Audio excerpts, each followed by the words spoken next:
Ladies and gentlemen, mesdames et messieurs,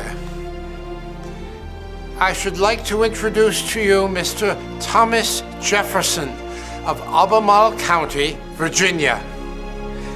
A man for whom education is as important as living life itself. Mr. Jefferson.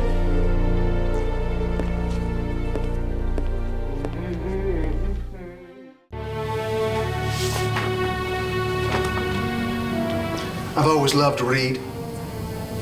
As time went on, I decided that I could not live without books. But when I talked about books, I didn't just mean bound volumes.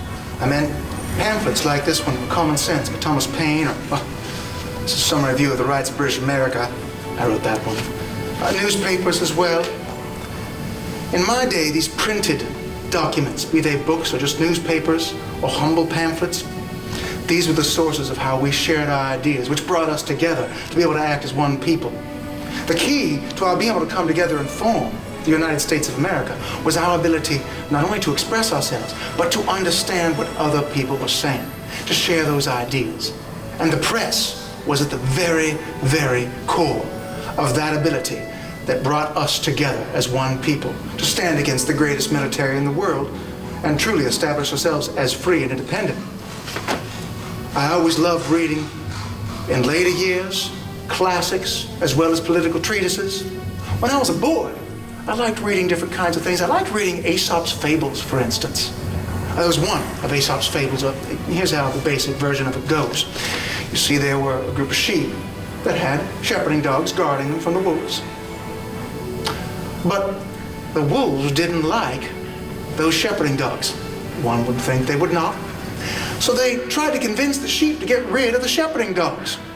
They said to the sheep, well, we could be friends. We could.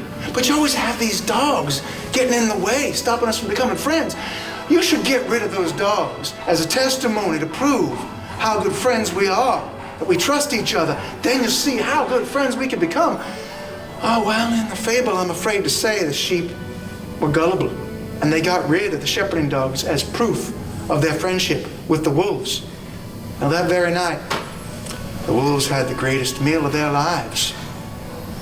I used that fable numerous times in my 40 years in politics, and in that metaphor, as I used it every single time, the wolves were the rulers, the sheep were the people, and the shepherding dogs was the free press.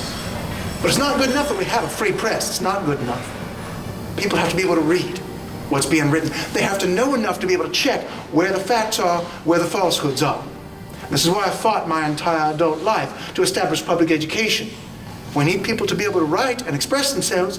We need people who are able to understand what's being written and separate truth from falsehood. And we need people who have the free time to put that thought and labor into learning.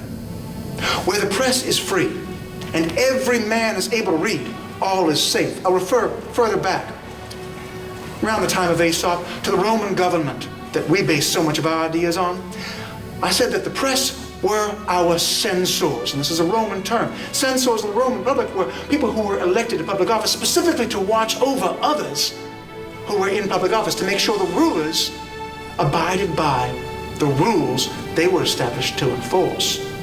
You see, every government degenerates when trusted to the rulers of the people alone. The people themselves, therefore, are its only safe depositories. And to render even them safe, their minds must be improved to a certain degree.